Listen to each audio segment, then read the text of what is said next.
Bethany, welcome to Women Seeking Wholeness. Thank you so much. I'm so happy to be here. Well, we have a really dear mutual friend, Monica Rogers, and I love who I get to connect with through other amazing women, and you're one of them. Mhm. You came through an amazing woman that we both know. I know you guys have been friends for a long time, but when I got your book, and thank you for sending it to me, by the way, I instantly was like, okay, that's a really compelling title. But as I started to thumb through it and look at all the topics that you explored, I'm like, you are deep and you've been walking in it. I know that dipped in it has multiple layers of meaning, right? Yeah. uh, why don't we start there? I need to probably give people some contextual information. So today, your book has a lot, it's themed around the loss of your father a lot, and some of the Yes. circumstances of your life 5 years ago. But today happens to be the anniversary of his passing. And Mhm. you were telling me earlier that you hadn't put that together when you set up our interview. And I was like getting chills because I said, well, there's not an accident in that. I trust it. I trust when people come on and the circumstances that align for us to have these conversations. So it's a tender day for you. But you Mhm. also said that there's been a lot of healing and that you've come to a place of gratitude and joy with other areas of your life that have kind of completed that or helped to inform you coming into a different level of healing with it. Yeah. Well, it was just today, the only time that I have found myself actually crying. I was laughing because they were actually tears of joy about something, a message that somebody sent me that had absolutely nothing to do with my father. But I thought, well, that's funny. The first tears of the day are tears of uh, really appreciation and gratitude. I Hmm. found myself kind of getting more worked up about it last night for for whatever reason, just the anticipation of it and just the real gravity of realizing that it has been 5 years and how much has happened in those 5 years that he never got to experience and wasn't a part of. I feel Hmm. like that's a whole nother layer of grief is Sure. what you lost and then thinking about what they've missed. Sure. You know, I'm glad that we're going to be talking about grief today because, and by the way, this episode will air right around his birthday too. So you said his birthday is January 28th. I I think what we're experiencing right now, I told you this earlier, is a lot of people walking around with undiagnosed grief. They're literally grief stricken Mm-hmm. and they're not even aware that they are. Mm-hmm. Let's start there. What are your thoughts about that? What do you think that's about? Even I have my own ideas of what I think the grief's about, but what do you think it's stemming from? Well, the obvious answer is the pandemic and just the complete upheaval of our lives and Mhm. whether people have lost someone during this time, which is a whole nother terrible layer to that of not being able to gather and appropriately or fully grieve somebody I can't together. imagine like the funerals that had to be. I don't know if I can't even remember. Did they postpone a lot of them or did they social distance with the funerals or did they just not hold them? I literally can't remember. I think they just weren't having funerals at all. And now quite a lot of them are being live broadcast. Yeah, yeah. So if someone's not feeling comfortable going, or maybe if there's a capacity limit in the church or wherever they're having the ceremony, that other people who want to participate in it can do that. But, And that would whether add, someone's, that just adds to sorry. the pain. Sorry, it just adds to the pain and loss. I mean, not being able to have a normal gathering of a loved one when they die. Well, and I was reading something the other day just by somebody who had lost someone in this, during the pandemic, wasn't able to have a funeral service. And she was saying it's almost like your person has gone missing or something. Mm, You don't have that closure Right. of, I don't know, sending them off or, gathering together and kind of accepting the fact that this is happening. It's like someone tells you that it happened, but you're maybe just still wondering, not having that closure. Is that person going to walk through the door again? Maybe because we didn't have a funeral for them. So maybe this isn't, the whole thing's not real. Mm-hmm. But I think we're all kind of in a collective state of grief, because regardless of whether we lost an actual person, our lifestyles have been completely uprooted. We're not able to move freely about the country to different extents. Everything was completely frozen for a while and then opening up, and now we're seeing it pulled back again. And I really think that the grieving process is, sort of this deep well that we go into. And I'm not going to say that I'm grateful in any way for the grief that I've experienced, but I do know that well going into it has been a very rich place for me in terms of self-discovery. And so I think the gift in it may be that we're all having to do some soul searching right now, because we're all in this state of being shaken up, of being thrown down into the well. Not to mention how it's compounded when you do lose somebody you love. I mean, you're already yourself trying to deal with this planetary, cycle of shadow or grief, and now an unknown. And then to lose, thankfully, I haven't lost anyone during this time, but I know people who have. Yeah. And I'm sure that compounds, the shadow that we're already in. Everybody's life has been upended in some way. And then to add a death to that.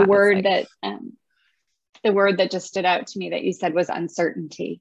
Mm-hmm. And that really hits for me, because I think a big part of grieving a person is sort of the uncertainty of what life is going to be like without that person in your life. And we are most certainly just living in a world of uncertainty right now. Yeah. From one day to the next.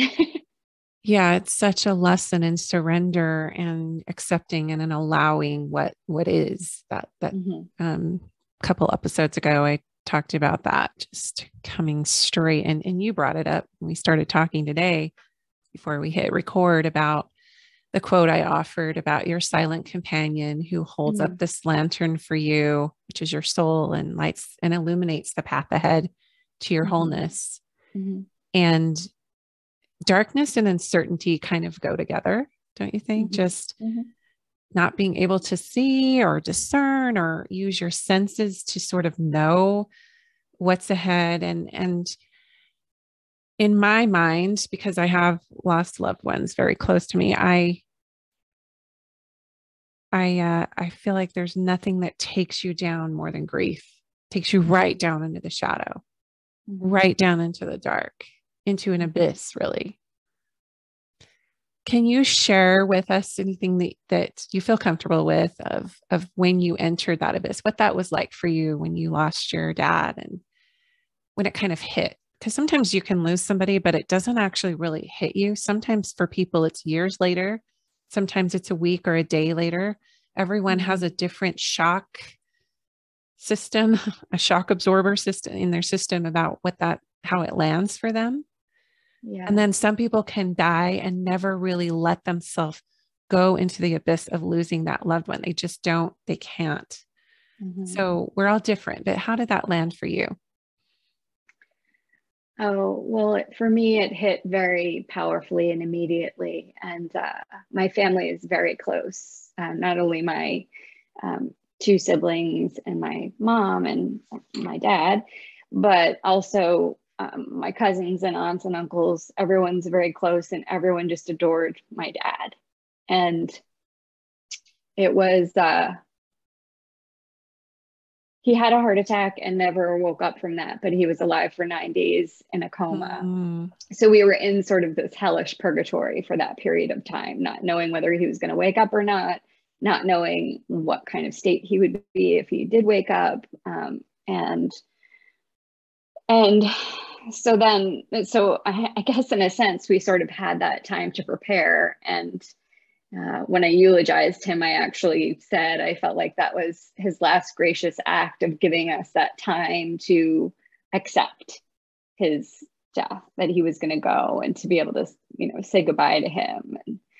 And, but I think what happened for me, or I know what happened for me, was actually about 2.5 or 3 months later, I had this idea in my head that grief had a timeline. I think a lot of people have that idea in their head. So it was sort of, all of these people were bringing meals and doing all these things for me during that sort of grieving period. And then that period of time ends, and you sort of feel like you're supposed to be just getting on with everything, and everything's going to go back to normal, but you don't even really know what normal is. And I have had such a beautiful life. I have such a beautiful life. Beautiful children, as I said, a close family. I have a job that I love, and all of these, beautiful home to live in, and all of these things. And I just got myself into a space where I couldn't stand my own company, because I just felt like you are the most ungrateful person in the world, because you have all of this and you are feeling so low and so in the well. And I just couldn't get myself out. And so that's sort of how I ended up, or that is how I ended up writing. It was an attempt to get myself out of the well. And my solution to it was to tell everybody on social media that I was going to write a gratitude post every day for a year, is how it all started. I've always wanted to do that. I see so many people doing it, and I'm like, I really should do that. But I've always enjoyed it when people do it. And I thought, if I just wrote about how grateful I was every day, then it was sort of like fake it until you make it, or something. Like, I just have to keep writing and reminding myself of how good I have it, and then I won't have to feel this terrible anymore. I'll just write myself out of the grief. And I did that for about a week, and then I realized how hollow it all felt, because I wasn't being sincere about how I was feeling. And so one day I just took a deep breath and wrote how I felt. I want to ask you really quick with that. So how was your body experiencing what you, because intellectually and maybe even spiritually, you're like, I should be grateful. I have so many, and maybe this will dig me out, which is kind of like no judgment here. We all do it, but it's kind of like bypassing what you actually felt, perhaps embodied. So what were you actually feeling? What, if you just could go back in time and say, this is actually what I was really feeling, what was it? I was just in a complete place of self-loathing, really. Just why am I still so sad when I have, all of these people who are so wonderful, and all of these things that are so wonderful, and they are, and I did love them, but you're exactly right. I was trying to bypass, and I didn't have that thought or language at the time. It wasn't actually until I sat down to write the introduction to my book, which ended up coming to life from the writing that I began in those beginning months after my father passed, that I put that together and actually, wrote in the introduction. I was trying to just skip past the grieving part and go back to the grateful part. I didn't want to sit in the grief anymore. It was like I couldn't even stand it. And I thought that I could just put it aside and just be grateful. And then I realized I couldn't do that. And so I started to actually write about my grief and write about how I was really feeling. Which I'm sure garnered a more sincere response from your followers than you trying to just stay in gratitude. Just saying. I mean, Yeah. that vulnerability and the realness around that is really what people actually want to find on social media. Yes. They want to see someone who's in the depths. They want to see the real. Yeah.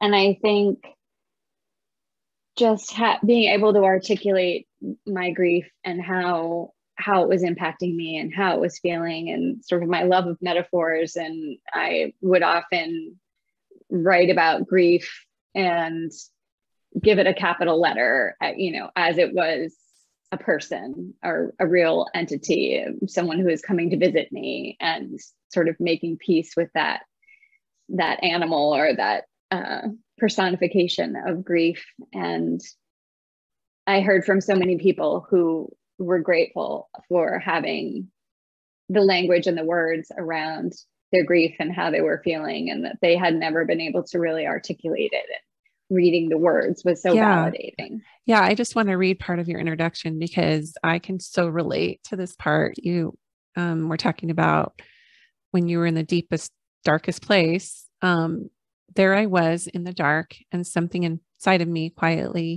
said quietly, the only way out is to write. Now I'm in an Airbnb this entire month of January, literally 5 minutes from my house, but it is to write, to get this draft done of my manuscript. And, I was told the same thing, coming out of a 7-year dark night of the soul, literally, to where it's finally hit its crescendo and I'm coming out of the descent journey. I'm sure we have a series of these throughout our lives, but I'm just saying right now, I can literally see when it started and what I've been in for the last 7 years. And so I was told the same thing, that this really isn't about me. Sure, there's some soul evolution stuff attached to it and a lot of growth, a lot of compassion that I'm developing, but somehow I've got to get it out of the ethereal onto a tangible page for not only myself, but again, it really isn't about me. It's for the humanity and the collective that I'm writing. It's to shift us out of this, or me personally speaking, to shift into a shadow, making shadow okay. Not just okay, but a necessary piece for stepping into your path and really being free. I was not taught, I don't know about you, but I was not taught that. Oh God, growing no. up. It's like you stay out of the dark, you stay out of the shadow. If you're feeling uncomfortable, if you're not feeling spiritual and peaceful, then there's something obviously unspiritual you're doing. Well, I think that's why I really thought there was something wrong with me, because I was so used to being upbeat and,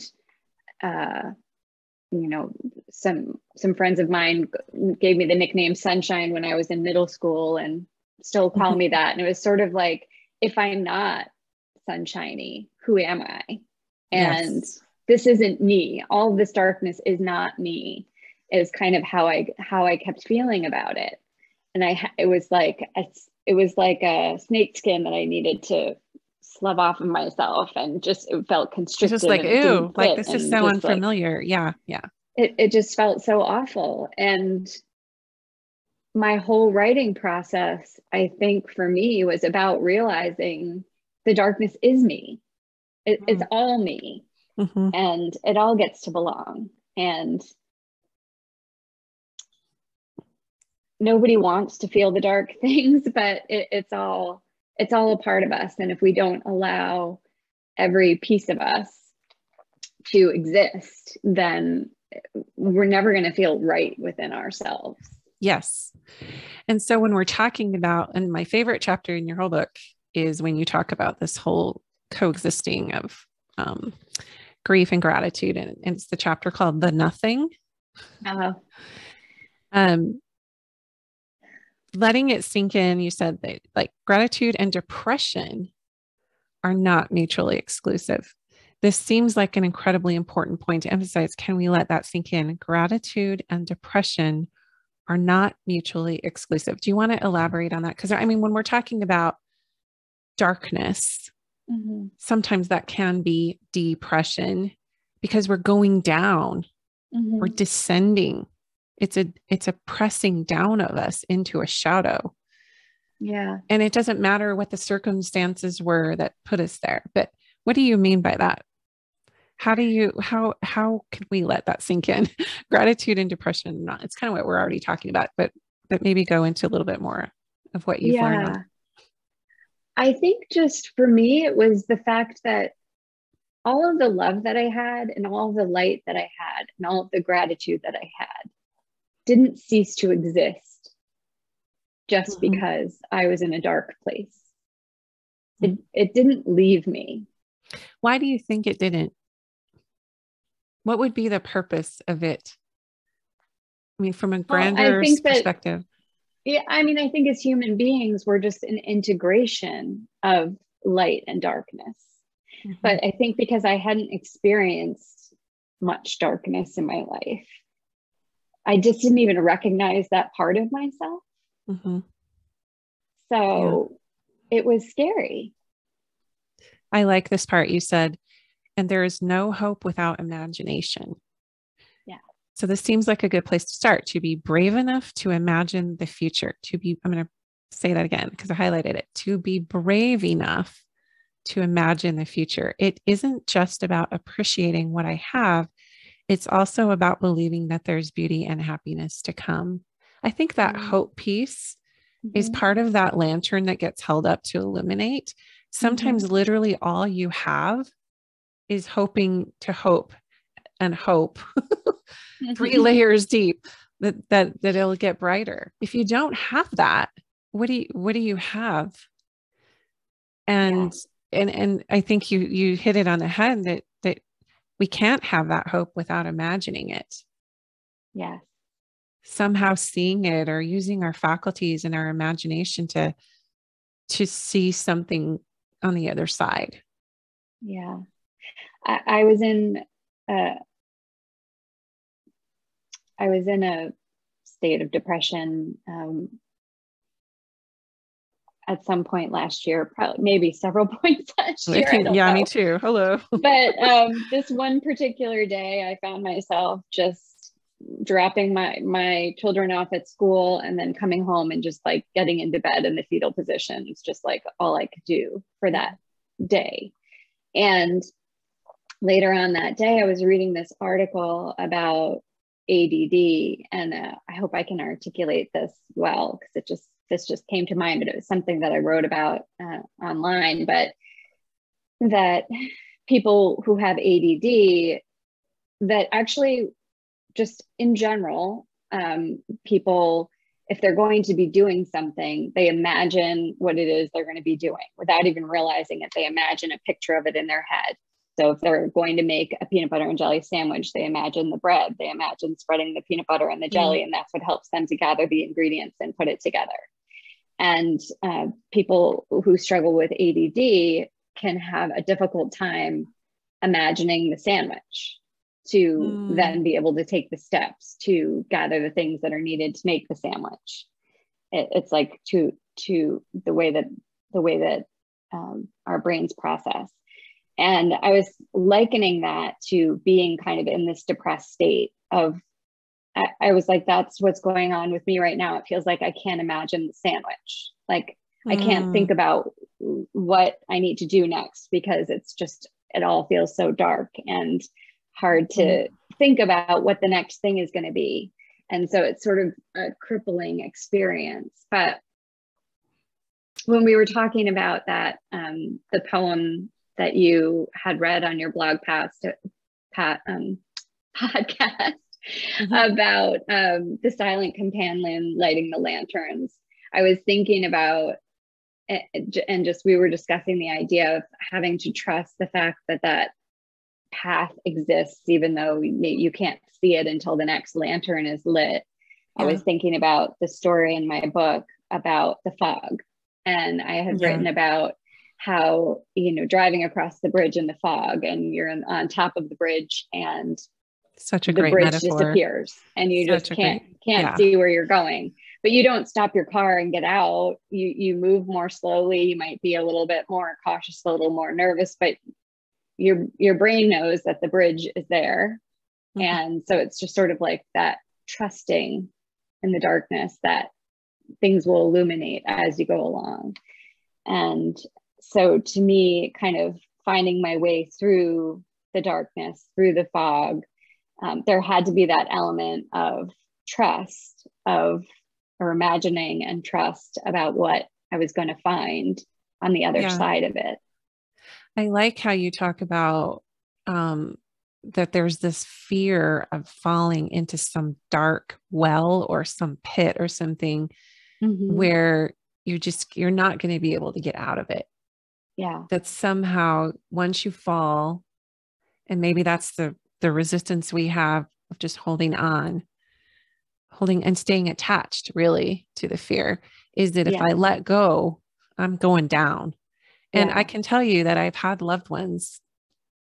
lost loved ones to depression. My sister committed suicide. My aunt committed suicide. My aunt was 32 and had a 3-year-old son. My sister was 34 and had 5 children, ages 2 to 12.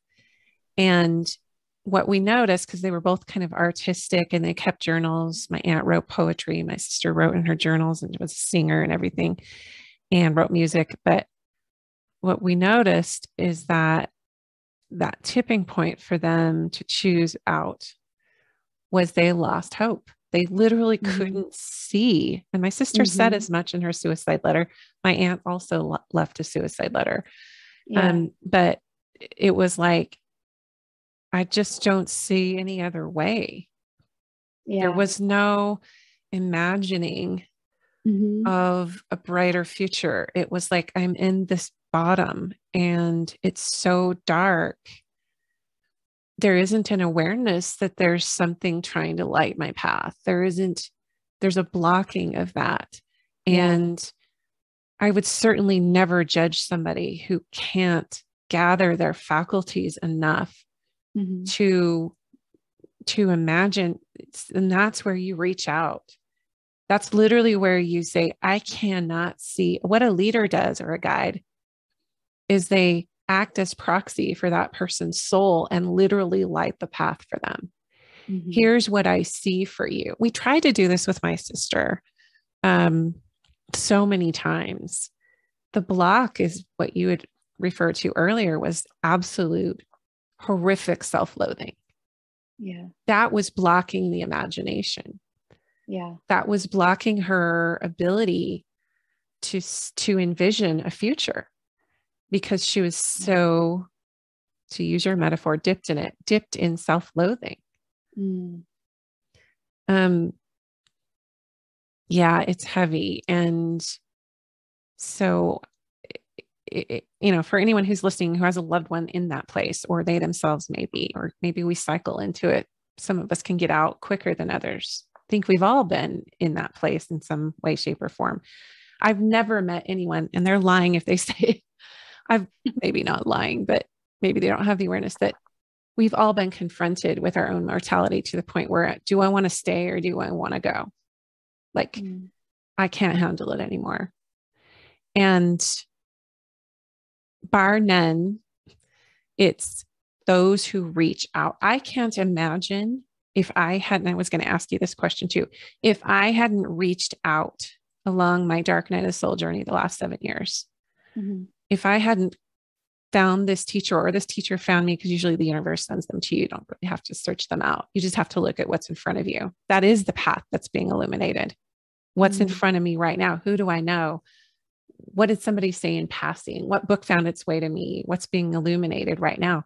But I can't imagine how differently things would have gone had I not reached out. And to be honest, that's one of the reasons I started this podcast in 2019. I just turned 50, coming up on my 3-year anniversary in February, because I needed what these women like yourselves could help. I needed their light. I needed more perspective. I needed women who'd been through the dark night and were either transitioning out of it or were still in the descent journey and could give me some perspective. So Yeah. this is where I feel like if we are going to move into hope, if we are going to let depression and darkness and gratitude sort of coexist, and we just can't muster the faculties, Mm-hmm. if we don't reach out and if we don't look to someone else to light that path for us, we're going to stay in that dark place. There's just no other way to, I don't know how else to put it. Did you find that you were in a place where you had to do that, where you had to reach for help? It's not an easy thing. It's actually quite humbling to have to ask for that help. Yeah. And I think it's important just to acknowledge that many people are just not able to reach out, which is why I think, you know, with the depression rate having skyrocketed so much through the pandemic, there have been so many sort of public service messages about checking on people and reaching out if you're not hearing from someone, because sometimes it just gets past. And obviously, you know, this having, you know, experienced close family members being taken by suicide, that it just crosses a point of no return for some people where they're just not able to do that. But the chapter that you mentioned about the nothing, just to give that some context for those who were ever fans of the Never-Ending Story, the chapter talks about a conversation that I had with my friend Monica Rogers, who you mentioned at the beginning of the podcast, who has been an absolute wonderful resource to me in my life. But I reached out to her and just was expressing to her that I was just in this terrible place and I just didn't know what to do. And she kind of actually coached me through that. Well, what does that feel like? And my response was, it feels like the nothing. Like, that was the image that came to me. And she said, and what is the nothing? And I thought about it. And so in this book, which is also a movie too, the nothing was not a thing. It was an absence of everything. It wasn't like this big black blob that was coming to take over the world. It was actually this void that was sucking everything into it. So, you know, it was that feeling like everything good was being taken away or was gone, and that I was just feeling nothing, which is the scariest place. I think it's so much scarier than sad. The place of nothing. Because as you said, you do need to be able to visualize good things and have hope and have that light and have those lanterns and have that trust that on the other side of the fog, you know, all of the metaphors that all exists. And so I think what I wrote in my story was that I felt like my task in that moment was to try and stave off the nothing with my own light. Wow. And having to resource where that is inside of you, right? And you'll know you enter the dark night. This is what someone told me: when something happens to you that you didn't create or cause, it just shows up as a teacher. It could be the loss of a loved one. I cycled through my sister's loss 17 years ago, and here I am 17 years later. It still hurts. But what's interesting, Bethany, is that the dark night that I went through 7 years ago sort of was incited with trying to get this little baby girl and adopt her through the foster system and all kinds of drama with that. But when it hit its sort of crescendo was when I started to deconstruct my faith, when I started to deconstruct the beliefs that I was handed at birth and all of the roles and responsibilities and expectations, the truth claims. Really looking at the absence of a mother in the patriarchal system, and that sent me deeper and darker into the best analogy I have. I really like your analogy of the dark well, but here's mine. It was like I was an astronaut in space attached to a mothership, like an umbilical cord, you know, that cord that astronauts use. I was attached to the mothership. The mothership was beautiful and people I loved and safety and community and familiarity. Okay. And I was attached to that. And when I started to deconstruct my beliefs and my past conditioning, it's like I untethered myself from the mothership and I went careening into outer space, into the void that you're referencing. And to be honest with you, this still gives me chills. That was actually about 100 times harder than losing my sister to suicide and the 4 miscarriages I had and all of the other loss, finding my grandfather dead, my aunt's suicide. That untethering of the mothership was so incredibly disorienting and dark that it eclipsed my other losses and compounded my other losses. So sometimes this grief is more than form, like a person or a thing. Sometimes it's ideologies. Sometimes it's role expectations. Have you ever experienced anything like that? Maybe it's because I'm getting older and I'm like, ooh, I feel like what we're being confronted with right now is this planetary reckoning, but it's going to happen to each one of us individually. What do you believe? For me, it's the duality that I was confronted with. How am I holding duality? Good, bad, right, wrong. That just got shattered. And I went into this like trying now to see everything as oneness and integrating back into a more inclusive, feminine, nuanced view of life and humanity. And I'm wondering if you've experienced anything like that. I mean, some of our upbringings are a little more high demand and orthodox than others, but it sounds like you had a wonderful childhood and maybe even idyllic, being called the sunshine girl. Have you ever had to confront any of your beliefs to the point where it sent you spiraling down?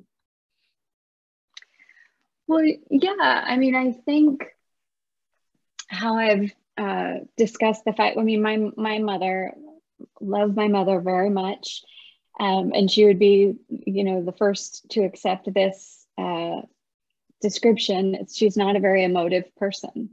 I've probably, up until the point my father died, I think I'd seen her cry once in my life. And even with my father's passing, she very much felt like she needed to keep her emotions in check and not lose it in front of any of us. She very much, would loosen up to the point where she'd tell me that she had lost it at home or that she'd had a hard day where she'd been crying a lot, but never in front of me. And her mother was much the same way, and her grandmother. So I'm sort of an anomaly in terms of the female line in that family, and she'll always say, like, she doesn't know where I came from. That I am very demonstratively affectionate and all of these things, which I think comes more from my father's side of the family. We get made fun of because we're all big criers. For happy cry, sad cry, laughing too hard, we're crying, all of the crying. And so I think my moment of feeling untethered was just having to process all, as I said, like all of the dark things, because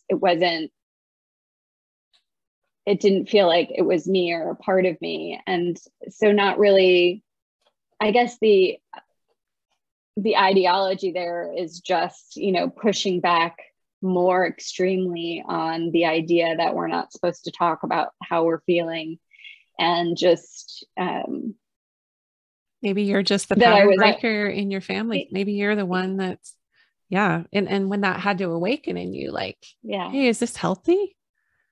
What have I been carrying around that? Yeah. But I think, it's funny. People have asked me in interviews about whether I, felt uncomfortable or embarrassed about being so vulnerable and sharing so openly about my feelings. And it's kind of funny, not funny to me, which is sort of like, I was in such a deep well, as I said, that I felt like I had no further down to go. Like there was no embarrassment or, it was just like, I felt like it can't get worse. Yeah. I can't feel worse than I feel right now. I've been to the worst part. So no, like embarrassment was not really on my mind. I just needed to expel it, needed to express it, needed to get it out. And then, moving on, there definitely were times when I would write about something that would feel very scary. And typically that was more about my journey in romantic relationships, because I think I held more shame around, my behavior in some situations. And so that felt scary and vulnerable to me. But I also discovered that the more scary and the more vulnerable something that I wrote felt to me, the more people related to it. And the more responses I would get from people who would just say, oh my God, me too. That sounds like you took a page out of my diary, or I went through this exact experience. And so it was interesting to me through my writing, whether it was about grief or just about sort of reclaiming myself, or as you would say, becoming whole, that the more, the deeper I went, the more people could relate to it. And I think that's so interesting, because it just tells me that these experiences we're all keeping to ourselves and thinking that it's just us, or that there's something embarrassing or shameful about it. And the reality is that these are universal experiences and feelings. Maybe not the exact experience, but absolutely what it brings up for a person. It's the common human experience. And the more that we normalize these things through vulnerability and openness and sharing, the less it gets stigmatized, and we all just be real with each other.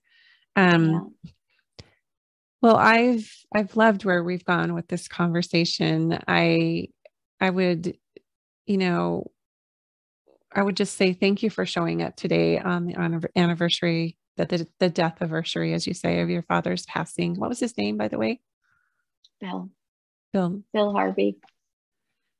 I honor you for taking your grief and putting in the outlet of this wonderful book, Dipped in It, which I recommend everyone go out and get. It's wonderful. It's beautiful and affirming, very inspiring. And I'm just grateful that we've made this association with each other, and that I can pass along your writings to other people who might benefit.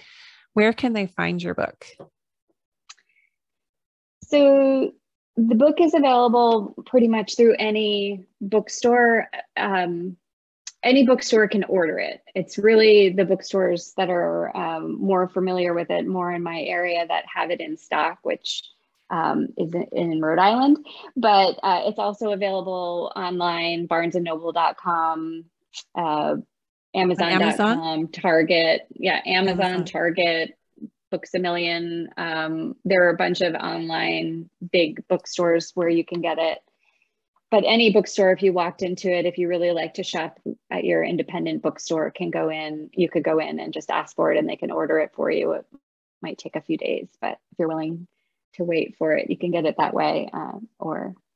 That's great that you have so many avenues for people to be able to access it. I love it. Thank you so much for your wisdom and your presence today.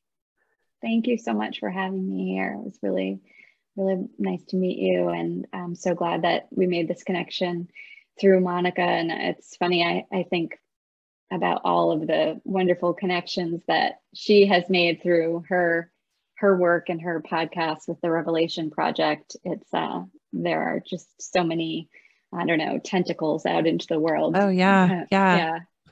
Yes. I Yeah. was just listening to her episode with Bergen Hyde and I'm like, oh my gosh, I've got to meet Bergen now. And now you. And so, yeah. So thank you for your time. Thank you so much.